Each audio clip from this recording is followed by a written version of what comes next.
ที่ติดตามรับฟังรายการสาระธรรมยามค่ำทางสถานีวิทยุในเครือข่ายคลื่นสีขาวเพื่อชาวประชาสถานีวิทยุ 106.50 เมกะเฮิรตซ์วัดบรรพตสถิตในเมตตาธรรมของท่านอาจารย์พระมหานพดลสุวรรณเมธีผอ.สถานีในเมตตาจัดตั้งสถานีก่อตั้งสถานีขึ้นมาเพื่อเป็นสถานีธรรมะในเครือข่ายคลื่นสีขาวทำการเผยแผ่ธรรมะในพื้นที่จังหวัดลำปางให้ศรัทธาญาติโยมในพื้นที่และต่างจังหวัดต่างอำเภอในเครือข่ายได้รับฟังโดยพร้อมเพรียงกันในแต่ละชั่วโมงของวันพบปะกันวันนี้สถาอีป่อยอีแม่ตั้งหลายวันที่16เดือนเมษายนวันนี้วันพฤหัสบดีที่16เดือนเมษายนศักราชพระพุทธได้2569พระวษาเป็นวันพญาวันตามปฏิทินจันทรคติเมืองเหนือเฮาเนาะแต่ว่าตามสากลติดตกลงกันนั้นเปิดประกาศเป็นวันพญาวันเมื่อวันที่15ไปแล้ววันนี้ก็เป็นวันพระวันพญาวันอีกวันหนึ่งที่ต่างล้านนาประเพณีตามปฏิทินได้ยึดถือเนาะศรัทธาญาติโยมทั้งหลายพบปะกันแล้วนะขอบคุณครับทุกสถานีที่เกาะสัญญาณอยู่ในขณะนี้เชื่อมสัญญาณไปทางเชียงใหม่ไปทางพื้นที่ต่างจังหวัดเนาะหนึ่งในนั้นก็คือสถานีวิทยุวัดฝายหินในเมตตาธรรมของท่านอาจารย์พระครูสมุวิสุวัฒน์วรกิจโจเป็นสถานีลักที่เกาะสัญญาณไปทางเชียงใหม่เนาะพร้อมกับบางวันตั้งคลื่นสีขาวสำนักงานใหญ่ที่วัดปากทางเจริญก็เชื่อมสัญญาณเวลานี้ไปออกอากาศในเครือข่ายตัวขอกราบขอบคุณครูบาอาจารย์ผู้อำนวยการสถานีผู้จัดการสถานีเจ้าหน้าที่สถานีที่ลำปางนี้ก็นำทีมโดยน้องแอมพัชริยาฟองจันตาด็อกเตอร์เนาะได้เป็นเจ้าหน้าที่สถานีน้องนัทสถาพรสุธาคำช่างเทคนิคสถานีน้องดิวอนุพงษ์ตาจีนะก็เป็นช่างเทคนิคร่วมกันอยู่ที่สถานีวัดบรรพตของเฮา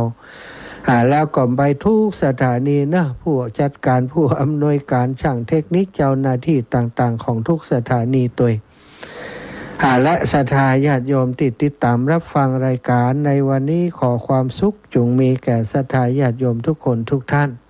พบปะกันแล้วก่อนที่จะนำเรื่องราว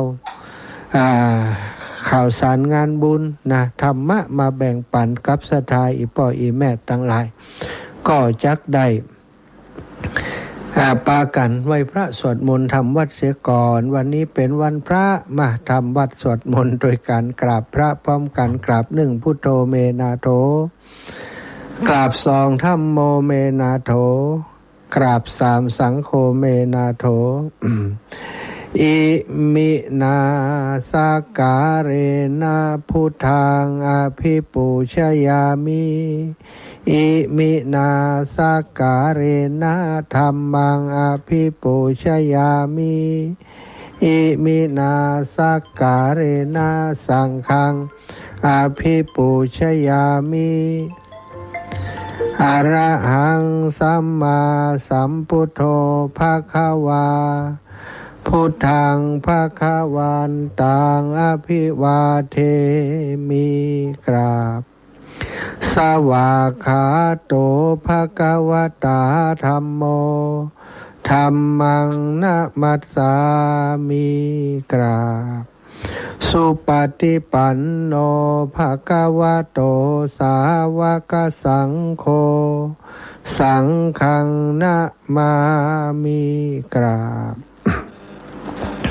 นะโมตัสสะภะคะวะโตอะระหะโตสัมมาสัมพุทธัสสะนะโมตัสสะภะคะวะโตอะระหะโตสัมมาสัมพุทธัสสะนะโมตัสสะ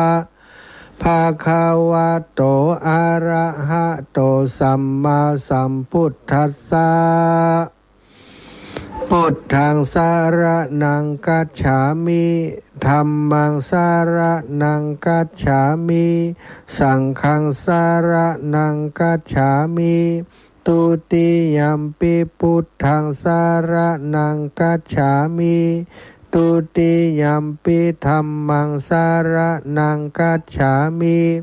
ตุติยัมปิสังฆังสารนังกัจฉามิ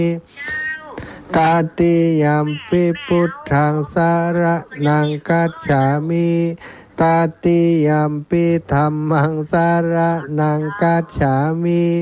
ตาติยัมปิสังฆังสารนังกัจฉามิ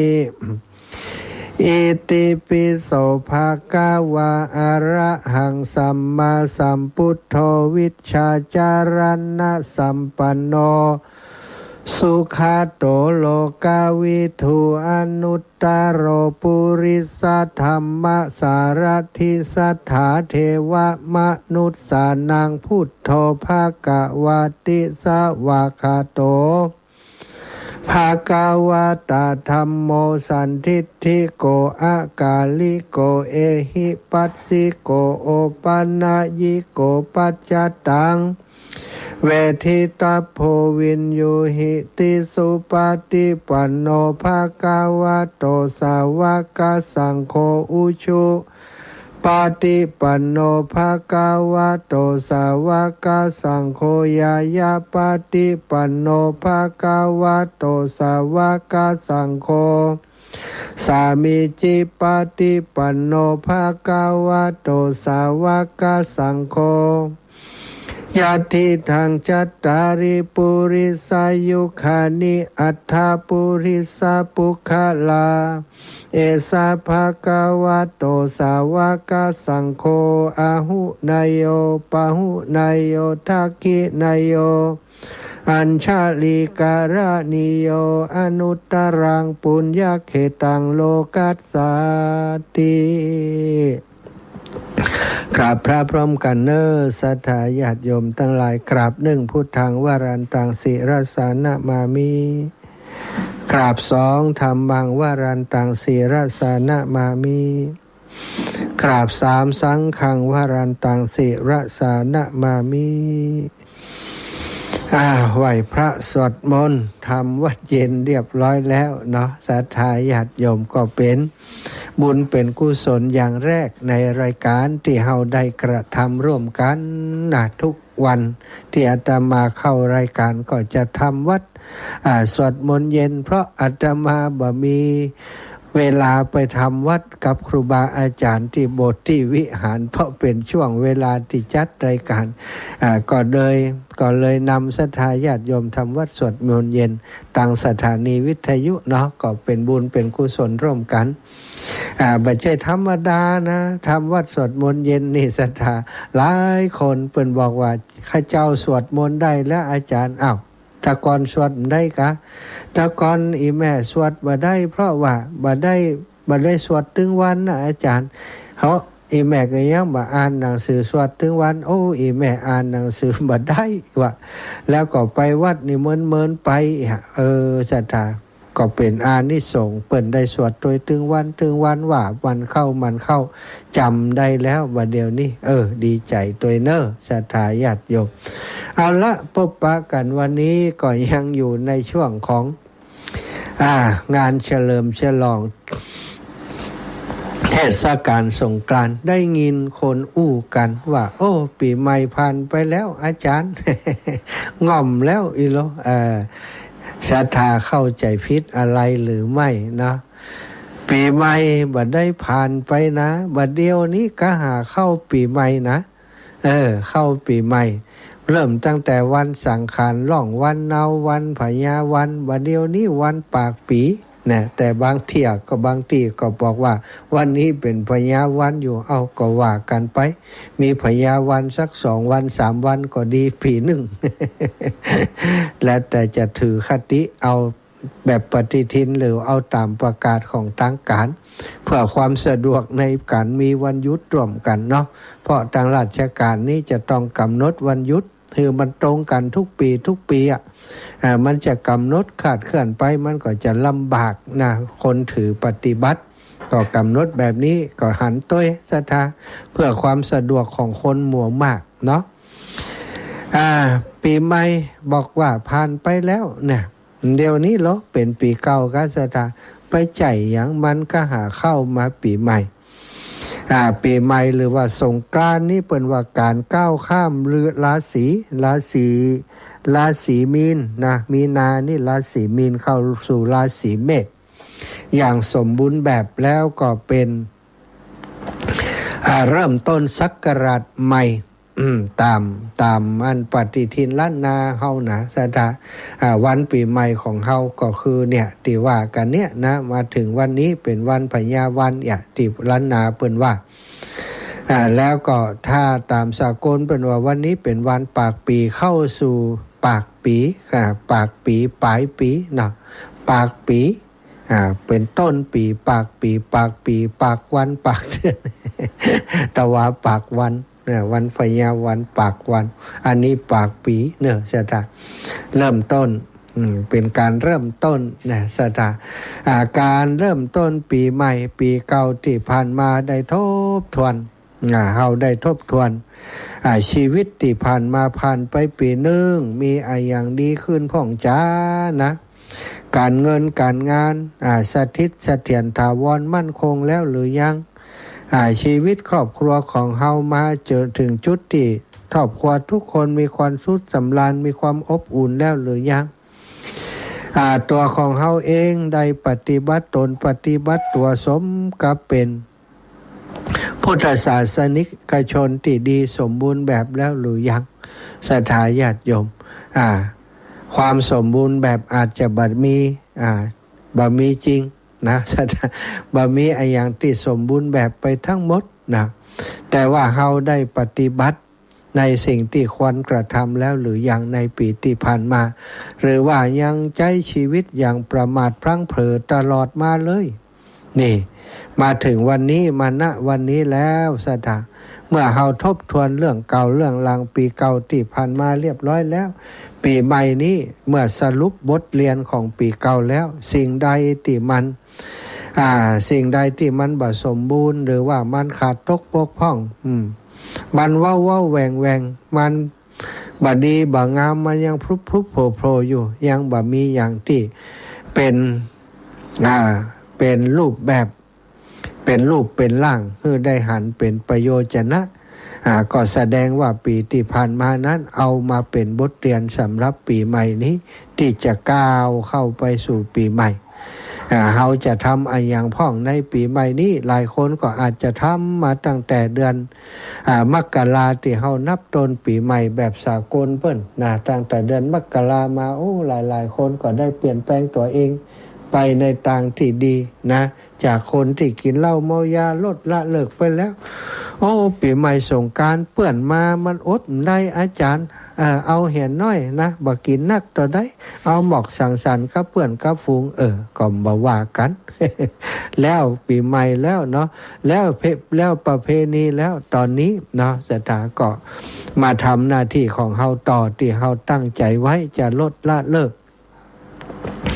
ทำให้ได้เนาะลดเหล้าลดยาลดละเลิกความโกรธความโลภความหลงที่งุดงิดง่ายขี้โกรธขี้โลภต้องพยายามคัดเกลาตนลดตนลงมาลดมันลงมาให้เยอะที่สุด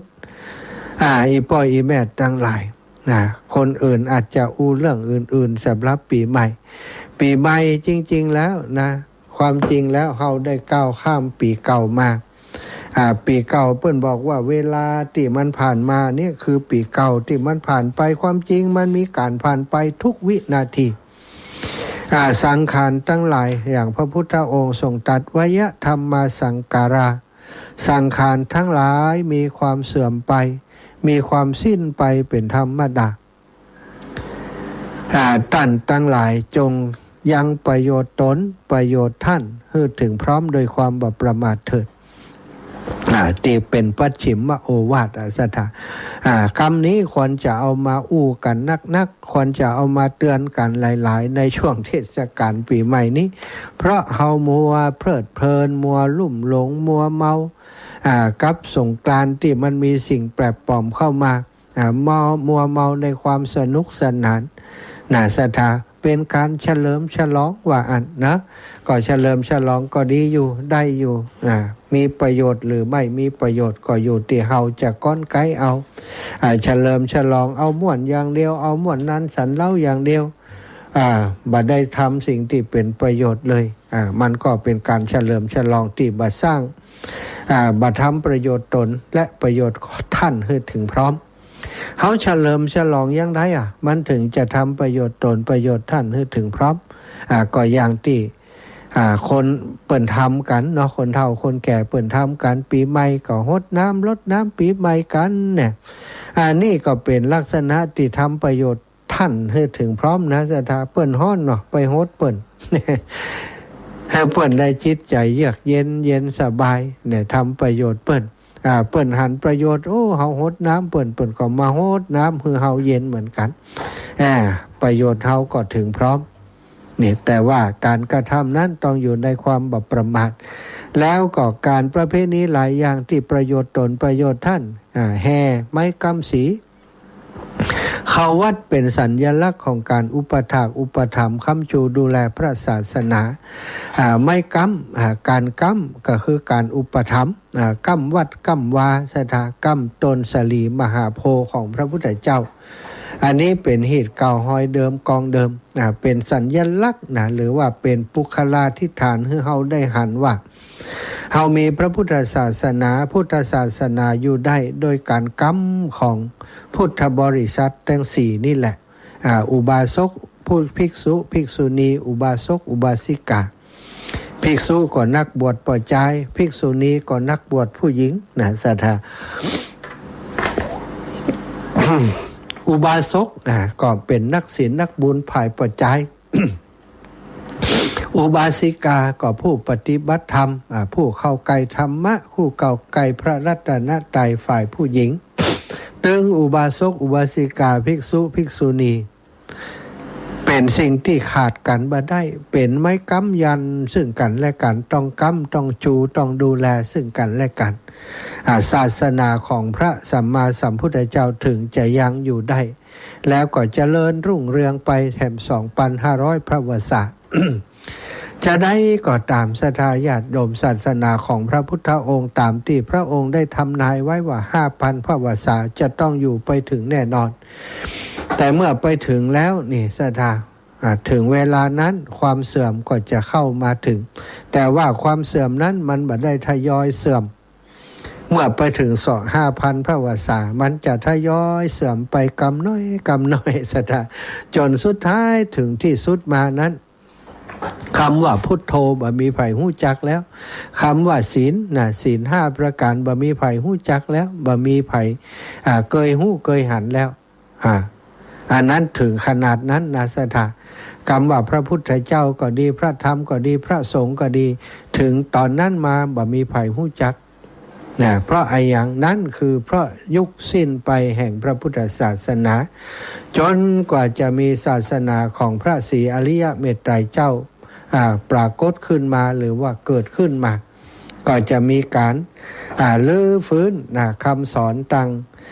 ศาสนาที่เรียกว่าศาสนาพุทธขึ้นมาแห่งใหม่อย่างที่พระพุทธเจ้าของเราทรงเปิดเผย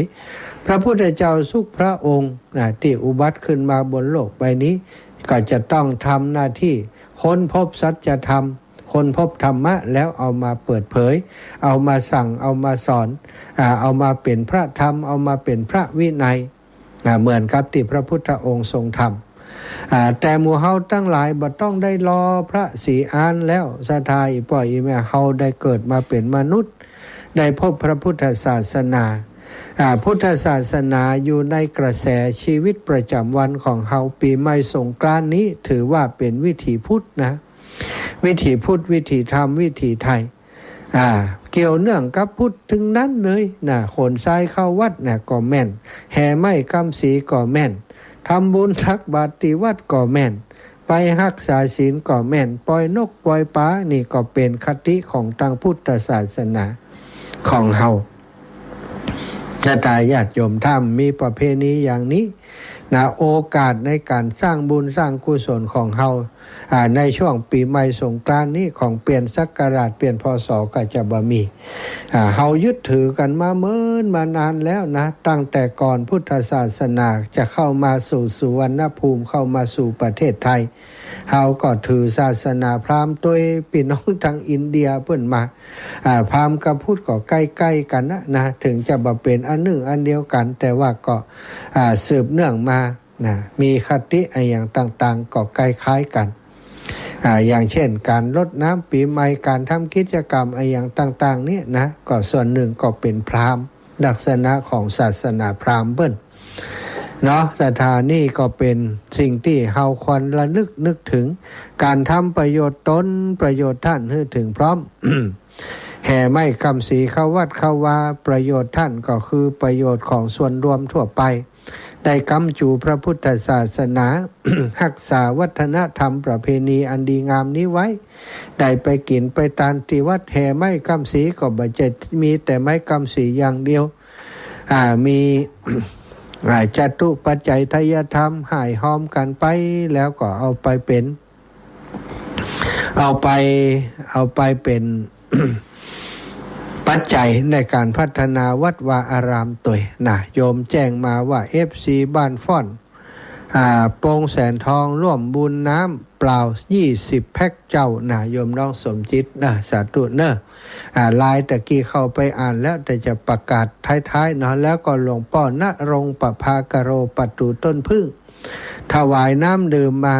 100แพ็คนะสถานในงานวันที่25เดือนเมษาศรัทธาญาติโยมไผจะร่วมบุญมาก็แจ้งมาเนอะอาจจะมาจะทยอยจดชื่อไปเรื่อยๆวันก่อนแม่ย่าเล็กปวารีอินสุวรรณ50แพ็คนะแม่นิตยาจินดาปลูก50แพ็คแล้วก็มีแม่ แม่บุญนาคชัยธนุ50แพ็คก็ขออนุโมทนาบุญเนาะกับศรัทธาญาติโยมทุกคนที่น้ำดื่มส่งมาแล้วเนอะท่านอื่นๆถ้าไผมีน้ำดื่ม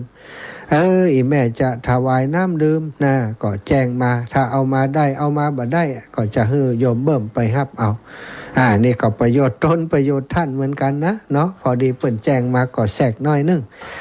ศรัทธาประโยชน์ตนประโยชน์ท่านนี้คือสิ่งสำคัญการทำบุญทำกุศลทำประโยชน์นั้นเขาจะขาดประโยชน์อย่างใดอย่างหนึ่งบ่ได้นะทำแต่ส่วนตัวทำแต่ตัวเก่านะก็บ่กุ้มเปิ้นบ่กุ้มคนอื่นเขาจะอยู่บนโลกนี้แต่เพียงลำพังตนเดียวคนเดียวผู้เดียวมันบ่ได้มันต้องเกี่ยวเนื่องกับคนต่างหลายเนาะเขาก็ต้องทำประโยชน์กับคนอื่นกับสังคมตัวอย่างที่ประเพณีของสงกรานต์นี้ศรัทธาญาติโยมเกือบจะทุกอย่างเลยนะทำประโยชน์ท่านก่อนแล้วประโยชน์ตนถึงจะมาฮดน้ำเขาก่อนเขาถึงจะมาฮดน้ำเขาเย็นแล้วเขาก็ได้เย็นต่อเย็นกันไปเย็นกันมาเย็นทั่วบ้านทั่วเมืองตอนสงกรานต์ฝรั่งมาแอวก็เย็นไปด้วย ฝรั่งนี่เป็นตาดีม่วนก็เย็นไปด้วยเนาะนี่ก็เป็นประเพณีที่ดีที่งามจัดแล้วก็คนซ้ายเข้าวัดนี่ก็ประโยชน์ตนประโยชน์ท่านนะทำประโยชน์ท่านกำจูพระพุทธศาสนาคมซ้ายเข้าวัดไปในวัดในวาบางเตื้อมันมี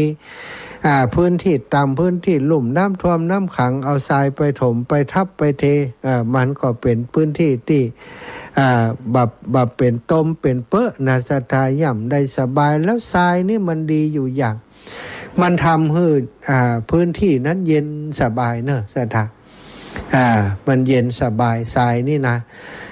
ถ้ามีวัดวาในตั้งภาคกลางเนาะบางภาคกลางบางวัดเดี๋ยวจะมาไปเดินธุดงค์ผ่านวัดสลกบาทจำได้เอาศรัทธาเปิ้นบ่มีการเอาซีเมนต์ไปลาดสักจุดเลยยกเว้นเฉพาะเสนาสนะนะศรัทธาเจดีย์ก็เนี่ยในรอบฐานเจดีย์ประมาณกำแพงแก้วน่ะในรอบกำแพงแก้วน่ะประมาณเม็ดปลายนอกนั้นเปิ่นปูทรายหมดเลย ปูทรายมดสะอาดกวาดสะอาดแล้วก็อากาศมันเย็นสบายบ่ฮ้อนหอสถาถ้าเฮามีต้นไม้แล้วก็ตั้งปื้นนั้นเป็นซีเมนต์นี่จะใดก็ตามมันยังฮ้อนละอุอยู่แล้วซีเมนต์นี่มันอมความฮ้อนเนอะสถากลางคืนนี้มันจะฮ้อนเลยบัดแรงบัดคืนไปนี่มันก็ฮ้อนคลายความฮ้อนอยู่แต่ถ้าเป็นปื้นที่เป็นทรายนี่พอค่ำแล้วก็เย็นสบายแล้วฮดน้ำเข้าไปฝนตกมาก็ซึมลงไปในดินเหยียบย่ำก็บ่เป็นเปลือกบ่เป็นเปอะเป็นต้มเนี่ยเปิ้นถึงนิยมเอาทรายขนทรายเข้าวัดกันบัดเดียวครูบาอาจารย์เปิ้นก็อาศัยทรายที่ศรัทธาเอาไปนั้นบางเทื่อทำเป็นเอาไปก่อสร้างนะเอาไปเป็นปูนเอาไปผสมปูนเทตรงนั้นตรงนี้แปลงห้องน้ำห้องท่าแปลงศาลาแปลงแม้กระทั่งก่อเจดีย์โบสถ์วิหารต่างๆก็สามารถเอาทรายที่ศรัทธาเอาไปนั้นเอาไปทำประโยชน์ได้บัดเดียวเปิ้นก็สะดวกขึ้นมีคนใจบุญเอาทรายไปลงเป็นลำแล้วแต่หลวงพ่อเถอะครับให้เขาปูจาเอาใส่เจดีย์ก็บ่ต้องลงไปติดตานักแต่บางแห่งเพิ่นก็ยังให้ไปอยู่นะมันม่วนดีหรอลงไปตักทรายน้ำตานี่คนคู่มันเหมือนทักทรายบ่ได้อยู่กันลงน้ำเปียะบ่หลอกซอกแซบอาบน้ำใส่กันหดน้ำใส่กันไปน้ำตาก็เปียะกันมาหลอกบอกแบกเป็นตาดิม่วนเหมือนกันขนทรายเข้ามาหม่อนตัวใดบุญตัวเนี่ยศรัทธาได้พบปะสังสรรค์สัมพันธ์ไมตรีระหว่างคนในหมู่บ้านชุมชนเพราะตลอดปีทำงานบ่มีเวลาส่วนเศษให้หามาพบปะกันบางครั้งใครทำงานอยู่ต่างประเทศทางครั้งไปทำงานอยู่ต่างจังหวัดกรุงเทพกรุงไทยเมืองใหญ่เมืองหลวงเมืองไกลไปบ่ได้พบปะกันพอมาปีใหม่สงกรานต์คนซ้ายเข้าวัดเปิ้นนิยมไปช่วยกันบ้านป่อแม่ลูกป้ากันน้ำคู่คนแก่นละอ่อนก็น้ำคู่แก่นน้อยคนใหญ่ก็น้ำคู่ใหญ่น้อยน้ำคู่ปูนน้ำคู่ที่เปิ้นใส่ปูนใส่ทรายเนี่ยหมอกบ่พอดีเนาะตักกันมาเทใส่บางพ่องก็3รอบบางพ่องก็5รอบ7รอบ9รอบแล้วแต่ไผเนาะบางคนบัดลงไปน้ำก็อย่างที่อาตมาภาพนี่ไปตักเอาที่เพิ่นเอามากองใกล้ๆเจดีย์ทรายตักมาใส่ตักมาใส่ตักมาใส่ปู่จาเอาซาวก็ดีร้อยก็ดีนะก็เอาปัจจัยเข้าไปพัฒนาวัดแห่งอันเนี้ยสถาธรรมประโยชน์ตนและประโยชน์ท่านประโยชน์ท่านวัดวาอารามได้ประโยชน์จากทรายที่เราเอาไปร่วมกันตัวเฮาได้ประโยชน์ก็คือได้สร้างบุญสร้างกุศลเฮาอาจจะเข้าไปวัดไปวานะแล้วก็ไปเหยียบดินเหยียบทรายติดเท้าติดรองเท้าติดตีนออกมานี่กว่าจะเป็นบาปเป็นกรรมก็เอาไปคืนเปิ้นมันก็บ่ติดมาเป็นคู่ศรัทธาติดมานิดหน่อยเม็ด2เม็ดเฮาเอาไปแทนหลายคู่หรอกมันก็หายกันไปมันต้องกว่าเป็นบาปเป็นกรรมนี่คือเหตุเก่ากองเดิมที่เพิ่นทำกันแล้วที่สำคัญที่สุดก็คือได้ไปวัดได้ทำบุญได้ไปฮื้อตาลฮื้อผีตายตาลฮื้อผู้ที่ล่วงลับไปแล้วก็ได้ทำกันได้ตักบาตร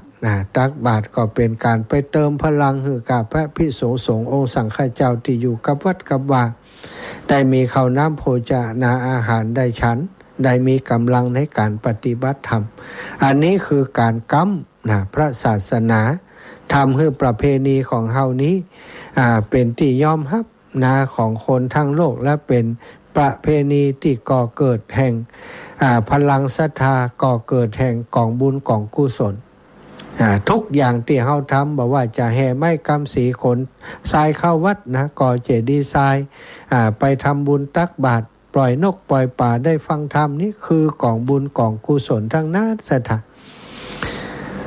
ได้บุญหลายต่อหลายทอดลดน้ำดำหัวกะละวะดำหัวคนเฒ่าคนแก่แสดงความกตัญญูกตเวทีนี่ก็ได้บุญแห่มต่อได้บุญติ๊กสถานี้ก็คือสิ่งที่จะทำให้เฮาท่านเจ้าทั้งหลายมีประเพณีแล้วก็รักษาเหตุทอยที่ดีนี้เอาไว้ทำให้มันบาสูญหายไปชั่วลูกชั่วหลานของเฮามันเกี่ยวข้องกับวิถีพุทธวิถีไทย เกิดเป็นบุญเป็นกุศลเกิดเป็นอานิสงส์ต่างๆมากมาย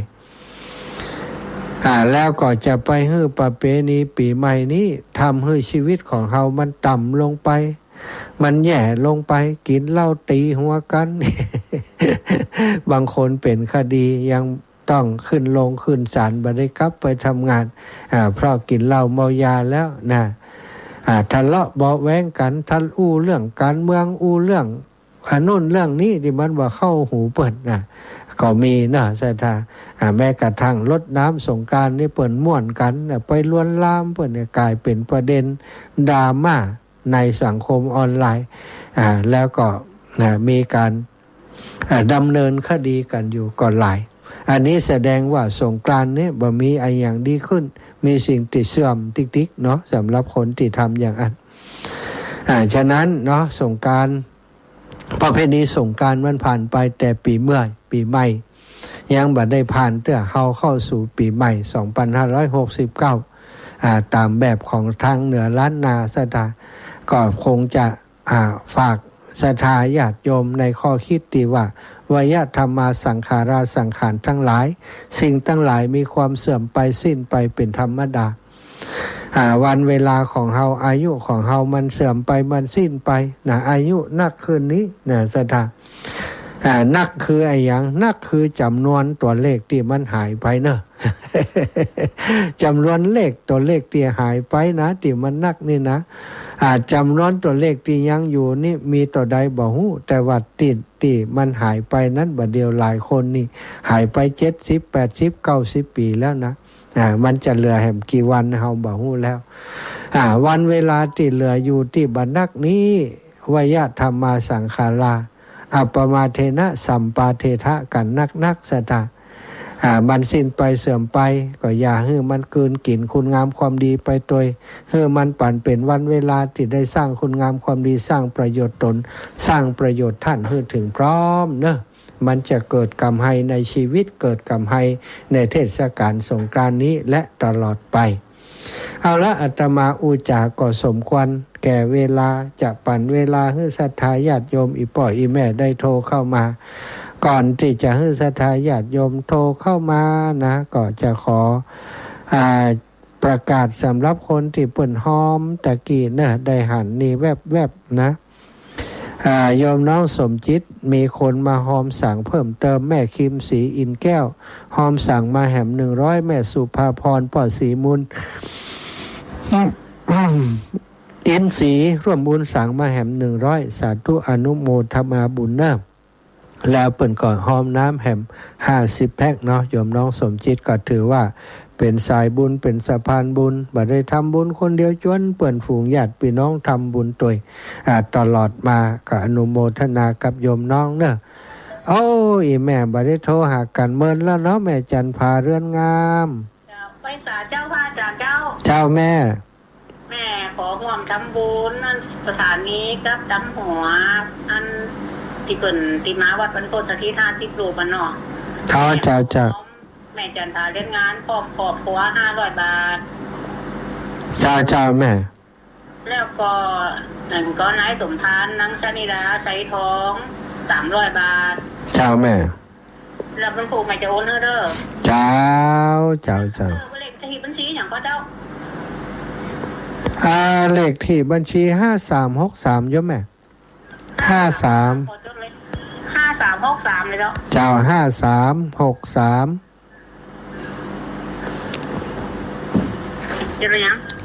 จดแล้วยังอีกป่อ5363นั่นยัง095เจ้าแม่491จ้าแม่เจ้ากรุงไทยเลยเจ้ากรุงไทยอาจารย์อันลองอ่านกำเจ้าจดนี่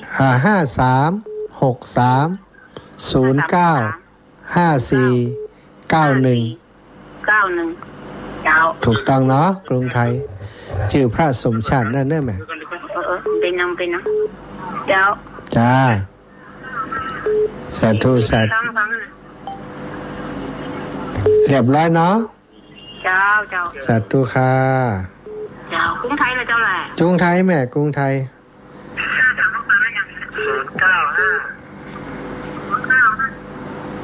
อ่าฮัลโหลเจเจว่า กับภาษาครูโอบาครับ ครับผม อ่ะผมคือกำลังใจนะครับ อ๋อสาธุครับ ขึ้นสีขาวนี่ครับสัญญาณคืออยู่นะครับ อ๋อครับครับครับ ครับ สาธุขอบ คื คุ อ ณ กำ เนอะ ลังใจขั้นมาหาตัวนะครับ ขอบคุณเนอะเจเจ ครับกับภาษาครับ เจเจมาเฮ้อกำลังใจดูโอ้แม่นางคำอ้ายลบของเปิ่นไปแฮมแม่นางคำอ้ายแม่ย่าอ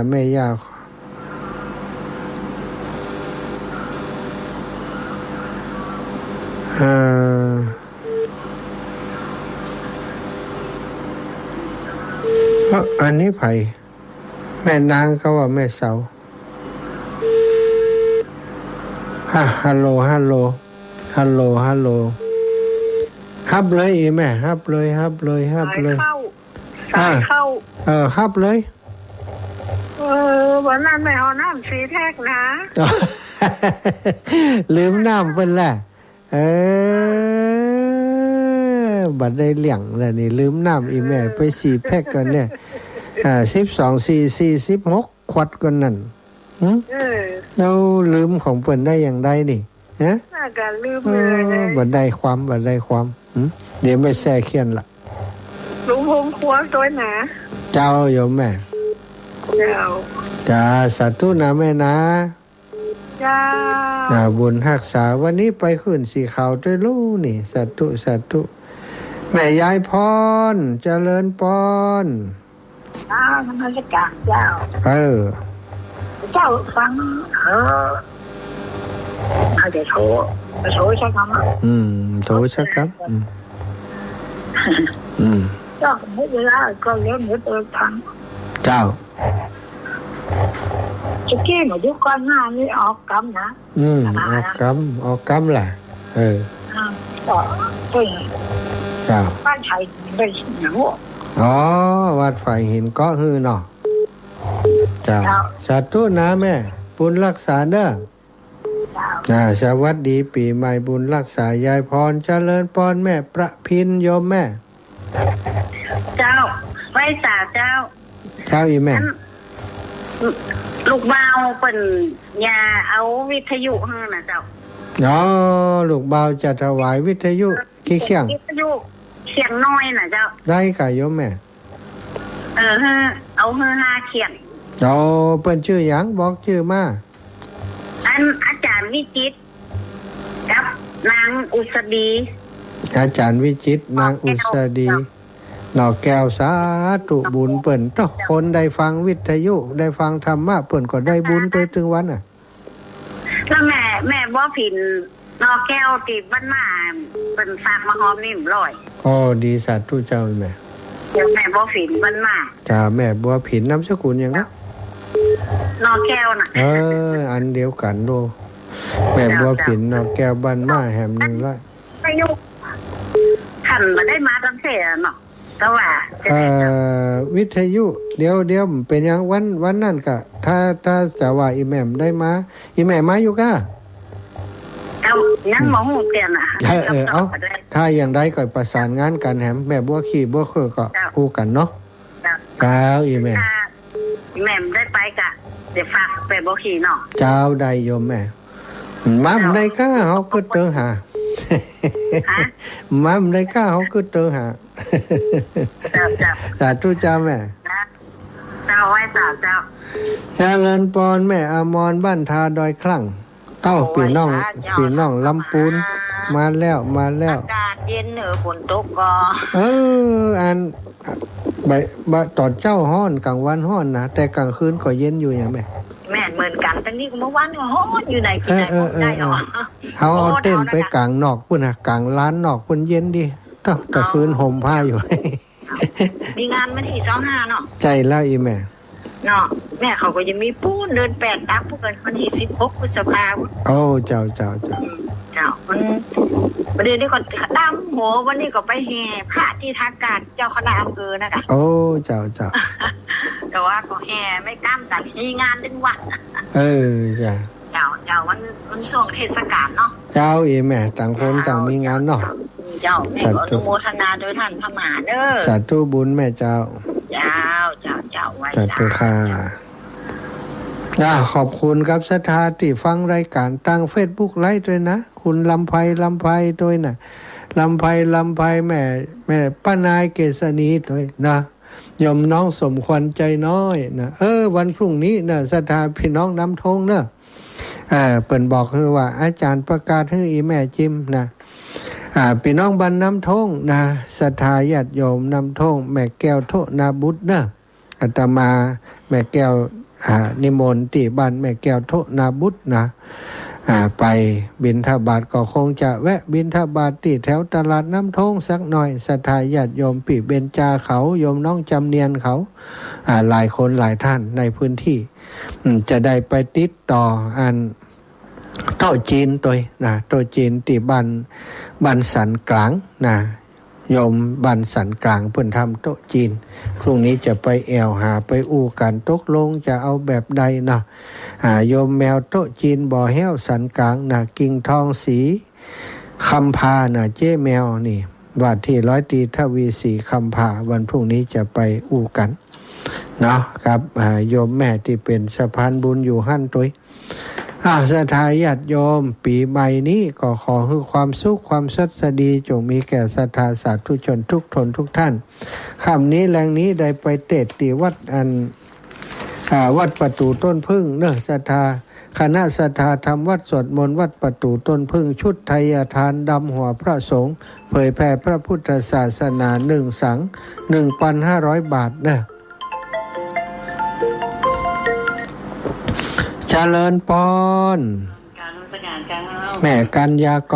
รมาแล้วตอนกลางวันก็หันเกรงใจเนาะถ้าอาจารย์ทำงานอยู่ว่าโอ้ยโทรไปแล้วลูกสาวท่านอาจารย์ทำงานอยู่แล้วโทรไปท่านจะรับหรือไม่บอกไม่รับท่านก็โทรมาเราคำเดียวกันนั่นแหละคำเดียวก็โทรมาว่านั่นกันว่าถ้ามันบ่หอมจะได้ขึ้นใจอย่างนี้ว่ายังไม่ได้ดำหัวอาจารย์เลยนะเนี่ยแล้วเดี๋ยววันนี้16นะถูก17ต่อไปยันส่งอันฝากเปิดไปหอมนะอันส่งน้ำท่านอาจารย์ศรีในวันน่ะจักอยู่ก็อยู่วันหวายอะนะเจ้าอยู่แม่เจ้าอย่างเจ้าอาวาสวัดทุ่งสาธิตนะเจ้าแม่แต่ก่อนเจ้าเป็นขยมอยู่พุ่นหนาทุ่งสาธิตนะเจ้าเป็นขยมอยู่ตั้ง2 ปีก่อนคนเหนืออยู่แถวนั้นน่ะวัดทุ่งสาธิตนี่เป็นวัดของคนเฮาอ่ะบ้านเฮาอ่ะจะละนักเรียนนักลูกหลานเป็นไปเรียนหนังสือกันนะเจ้า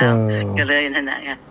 กราบนมัสการนะเจ้าสาธุโยมแม่สุขภาพด้วยเนอะบุญรักษานะแม่สาธุจ้ะกราบสุขการเจ้าสาธุแม่กัญญากรหานชนะน่ะขอบคุณนุโมทนาบุญแม่เนอะเอาแล้วศรัทธาญาติโยมขอบคุณนุโมทนาบุญหลายคนหลายท่านได้ประกาศชื่อเสียงเรียงนามเนอะวันนี้ก็คงเป็นอย่างแล้วเนาะเพราะว่าเวลาหมดเสียแล้วขอนำรายการจากลาไปด้วยเวลาเพียงเท่านี้จัตตารโอธรรมาวัฏันติอายุวโนสุขังพระลังอยู่ดีมีสุขเด้อ